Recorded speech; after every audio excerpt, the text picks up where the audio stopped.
mu mezi 6 ashize Qatar yagabwiye ibitero birebire bikomeye. Icya mbere nicyo yagabwiyeho na Iran, cyagabwe ku birindiro by'ingabo za Amerika biri muri Qatar bizwi nka Al-Udeid Air Base.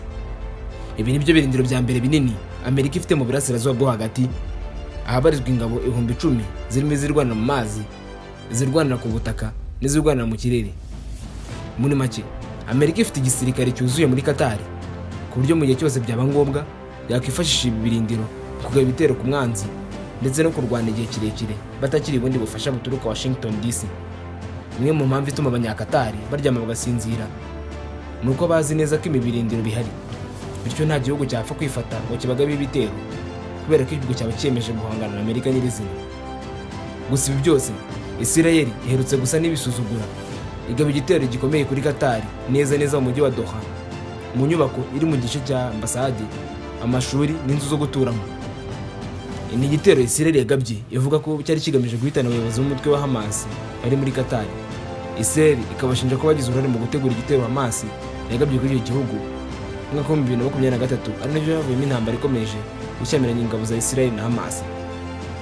Gusa kuri Qatar iki kirenze kuba igisebo, ahubwo ni agasuzuguro.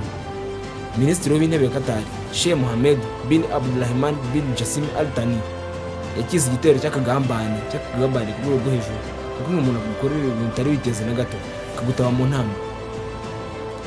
Ibi kandi byasubiyemo na Emir wa Qatar, Al Thani, wavuze ko ibyakozwe na Israël bidashobora kwihanganirwa. Qatar ishobora gukora iki nyuma y'iki gitero? Ese ishobora gutangiza intambara na Israël kuko biherutse kugenda hagati ya Israël na Iran? U Rwanda rwanenze Israël, igituma benshi bibaza niba bishobora kugira ingaruka ku mubano mwiza usanzwe uri hagati y'ibihugu byombi. Ibi bihe bitoroshye u Rwanda rwisanzemo ni nabyo Amerika irimo. Iki gihugu ni inshuti na Israël ndetse na Qatar. Perezida Donald Trump aherutse kuza mu ruzinduko rw'amateka i Doha, akakirwa neza ndetse akanahabwa impano y'indege yo mu bwoko bwa Boeing 747-8 Jumbo Jet ifite agaciro ka $400,000. Gusa nubwo Qatar yahaye Donald Trump impano, inamushinja kugira uruhare mu gitero cyagabwe ku butaka bwayo. Igitero cyatumye Emir wa Qatar abwira Donald Trump ko iki gitero kizatuma Qatar isuzuma neza umubano ifitanye na Amerika, byaba ngombwa igashaka abandi bafatanyabikorwa cyane mu bijyanye n'umutekano. Ariko se ibi birashoboka? Byashoboka ko Qatar ishobora kuva ku butaka bwa Amerika ikisanga ku ruhande rw'Uburusiya n'Ubushinwa cyane mu bijyanye n'umutekano? Ese ubundi koko Amerika yagize uruhare muri iki gitero? Iki gitero kirasigaye ibiganiro byarimo bihuza Hamas na Israël. Ibi byose nibyo tugiye kugarukaho. Nitwe kwihanganira Israël Ponce. Kwibutsa gukora subscribe, share, like ndetse na comment. Ubusige dukomeze. Ku mugoroba kw'itariki ya 10 y'ukwezi kwa 19, kw'itariki ya 10 y'ukwezi kwa 9 mu mwaka wa 2025, ahagana saa 9:36 muri Qatar, indege z'intambara za Israël zamenyeshejwe ibisasu ku nyubako iri mu gace kiyubashye cyane aho ngaho i Doha, agace karimo za ambasade, amashuri, ibitaro ndetse n'ahabikwa peteroli. Agace kari ku muhanda munini, ni agace katavogerwa ubusanzwe. Inyubako y'ibyumba bibarirwa hagati y'ibyumba 6 n'10 niyo yari intego nyamukuru y'iki gitero. Mu mezi menshi ashize abayobozi ba Hamas niho bakunze guhurira kugira ngo baganire ku ngingo zirimo ibiganiro by'amahoro byaberwaga na Qatar. Bamwe mu bayobozi bari muri salo yo hasi y'iyo nyubako ni Hayil Al-Haya, akaba nakuriye itsinda rya Hamas riri mu biganiro na Israël. Israël iri mu kuganira n'umugabo, gusa kuganira mu kwezi kwa 10 2023 Hayil Al-Haya yari mu bayobozi ba Hamas bagize uruhare mu gutegura igitero simusiga umutwe wagabye kuri Israël. Igitero cyaguye imana 200,000, abandi 250 bagashimutwa.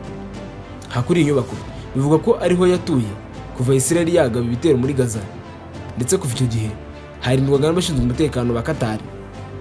Ku ruhande rwa Israël, inyubako yemeze gutya ntabwo ikanganye cyane.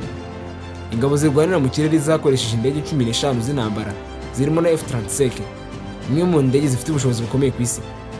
Ibisasu 10 bihamye intego neza ibyo byakoreshejwe ndetse byarashwe neza ku cyumba cyari gerereyemo Hayil Al-Haya n'abandi barimo kuganira.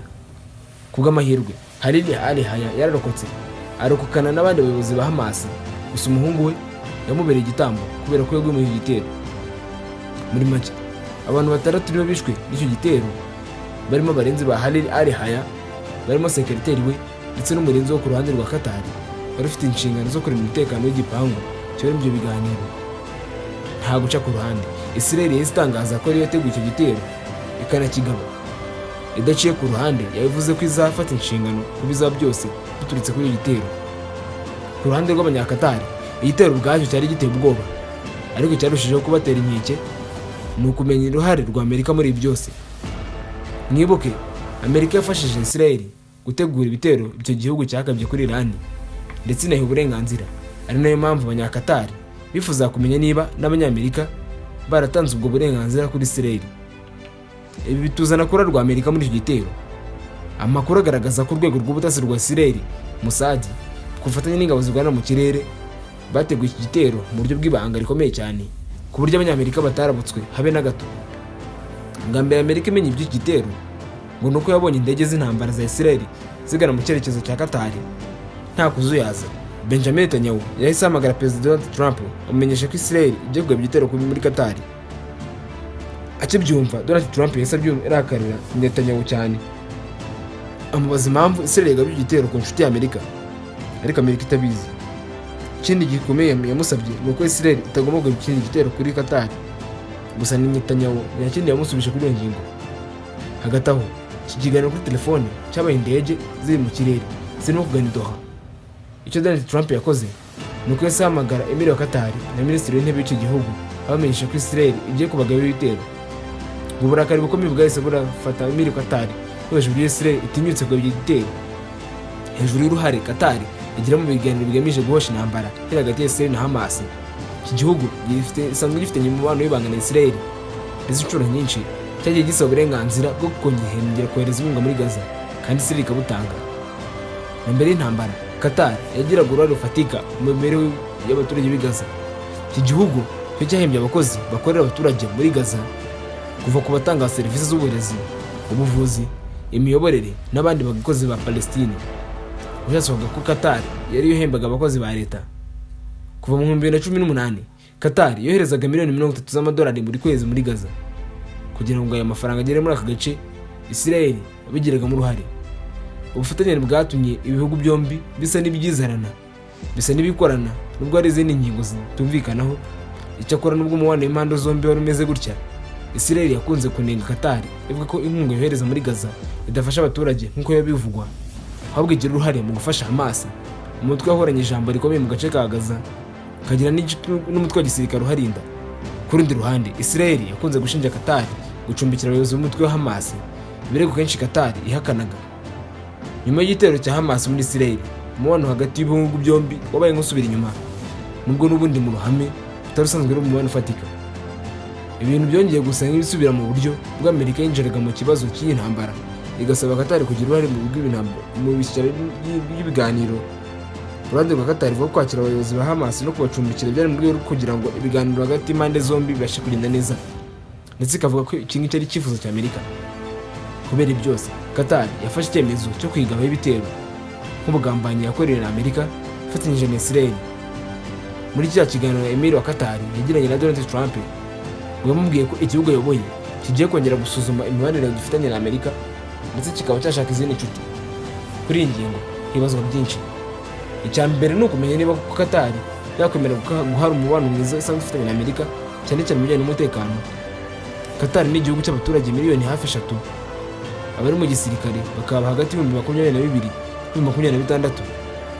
Iki gihugu nta ntambara giheruka kurwana mu myaka ya vuba, gusa nubwo byaba ngombwa ko kirwana, Amerika yagiramo uruhare rufatika kubera ko nibura mu 2010 iki gihugu cyagurishije intwaro zifashije zifite agaciro kari hagati ya miliyoni 20 na miliyoni 25 z'amadolari. Hagati y'umwaka wa 2020 na 2024, Qatar yari mu bihugu 10 bya mbere byaguze intwaro nyinshi muri Amerika, yihariye 7% by'intwaro zose icyo gihugu cyagurishije mu mahanga. Iki gihugu cyatangaje ku mugaragaro ko gishaka kugura systeme y'ubwirinzi y'Uburusiya ya S-400. Ndetse amakuru agiye avuga ko cyifuza kugura intwaro z'Abashinwa. Gusa uko byagenda kose, umufasha wa mbere w'Iran n'intwaro na Amerika. Amerika ni ikiga ry'inyuma mu mutekano mu Qatar. Kumva ko yagize uruhare kugeza akagambane yashigisha umutima w'abidoha. Icyakora nubwo Qatar yababaye, icyo guhindura ahaturuka intwaro zayo ntabwo ari icyemezo cyapfa gufatwa gutyo gusa. Intwaro ziba zitandukanye. iyo igihugu cyamaze guhitamo aho kizajya kigura intwaro yabigoye cyane ko cyahindura, kubera ko binavuze ko kigomba no kwigisha abasirikare bacyo gukoresha intwaro nshya, umurimo ushobora gutwara intwaro nyinshi. Umupilote watwara F-35 y'Abanyamerika ntabwo bisobanuye ko yanatwara J-10 y'Abashinwa cyangwa se Sukhoi y'Abarusiya. Niyo mpamvu benshi bemeza ko ibyo Qatar birimo kuvuga byatewe n'uburakari by'ako kanya, ariko bikaba bigoye cyane kubishyira mu bikorwa. Ikindi kitoroshye ni ugushwana na Amerika, igihugu cyabaye umufatanyabikorwa w'igihe kirekire wa Qatar. Gushwana na Amerika ujya ku Bushinwa n'Uburusiya nayo ni indi ngingo itoroshye cyane kuyiyumvisha. Kenshi umubano w'Ubushinwa na Qatar ushingiye ku bucuruzi cyane. Mu 2022 ibihugu byombi byasinye amasezerano y'imyaka 27 ko Qatar yohereza toni miliyoni 4 za gazi mu Bushinwa. Ubucuruzi hagati y'ibihugu byombi bwari bufite agaciro ka miliyoni 26 z'amadolari. Ibi ariko ntabwo bihagije ku buryo byahindura umubano mwiza Qatar ifitanye na Amerika, kuko nubwo ishingiye ku bucuruzi bw'intwaro cyane, ariko unafasha igihugu kugira ijambo mu bijyanye no kugira diplomasi mpuzamahanga, cyane cyane nk'ibijyanye no guhuza impande zitumvikana, ikintu Qatar irimo gushyiramo imbaraga ku rwego mpuzamahanga. Icyarushijeho kurakaza Qatar ni uburyo Amerika itigeze ifata iya mbere mu kunenga iki gitero. Ubwo Donald Trump yabajwe kuri iyi ngingo, yavuze ko ibyabaye byose bibabaje, ariko iki gitero cyari kigamije kwica abakozi ba Hamas. Ni amagambo yafashwe nabi n'Abanyaqatar nk'aho Amerika ishyigikiye icyo gitero, kandi nyamara Abanyamerika aribo bashyigitsabye igihugu kwakira aba bantu. Kuri bo ibi ni ukuzizwa ubusa. Qatar ni igihugu cya karindwi Israël igabyemo igitero kuva yatangira intambara na Hamas. Nyuma yacyo Minisitiri w'Intebe Netanyahu yavuze ko azongera gutegeka ingabo z'igihugu cye kugaba ikindi gitero mu gihe cyose Qatar igikorana na Hamas. Mu muburo ukomeye Netanyahu yaragize ati, ndaburira Qatar n'ibindi bihugu byose bicumbikiye abaterabwoba ba Hamas ko bagomba kubirukana cyangwa se bakabigeza imbere y'ubutabera. Nimutabikora tuzabyikorera. Uyu mugabo kandi yaderanje iki gitero n'icyo Amerika yagabye ku muri by'Abarabu nyuma y'uko mu mutwe wa Al-Qaeda uyigabyeho ibitero byahitanye hafi ibintu 3 rwari mu kwa 10 z'ukwa 9 2001. Nicyo Amerika yakoze ubwo yari imaze kugaba ibitero mu 2001. Isezeranyije isi kwizahigisha uruhindu ababigizemo uruhare bose ndetse n'abandi bakorana nabo. Ibyo Israel yakoze Doha biri muri uwo murongo. Hagati aho uruhare Qatar ikomeza kugira mu bigaro byari bibamo ntabwo bizwi neza, kubera ko ibyago by'iko iki gihugu gishobora kubyikuramo. Benshi bashinja Minisitiri w'Intebe Netanyahu kugaba iki gitero kugira ngo aburizemo ibiganiro, cyane ko igisirikare cye kifuza intambara. Israel yamaze guca intege Hamas mu buryo bufatika, gusa iki gihugu kiracyabona ko uyu mutwe ushobora kuzura umugara. Bisa nkaho Benjamin Netanyahu yamaze guhitamo agahitamo kurandura Hamas n'imizi yayo yose, kabona nubwo byabisobanuye ko imbohe bafashe zose zipfira muri Gaza cyangwa se ikindi kiguzi cyose. Israel yishyuye ikiguzi kinini kuko imaze kureka ku rwego mpuzamahanga, ihagarikiye inkunga, ishorwa mu manza n'ibindi byinshi. Gusa kuri Netanyahu kurandura Hamas n'abandi banzi bose ba Israel ibyo bifite agaciro kurusha kuvugwa neza n'ibindi byana nabyo. Ndagushimiye cyane kwihanganira isi response. Duhurire mu bindi biganiro, nkibutsa gukora subscribe. Nimba nyuzwe n'ikiganiro dukorera share ugisangiza abandi. Ugira ibihe byiza.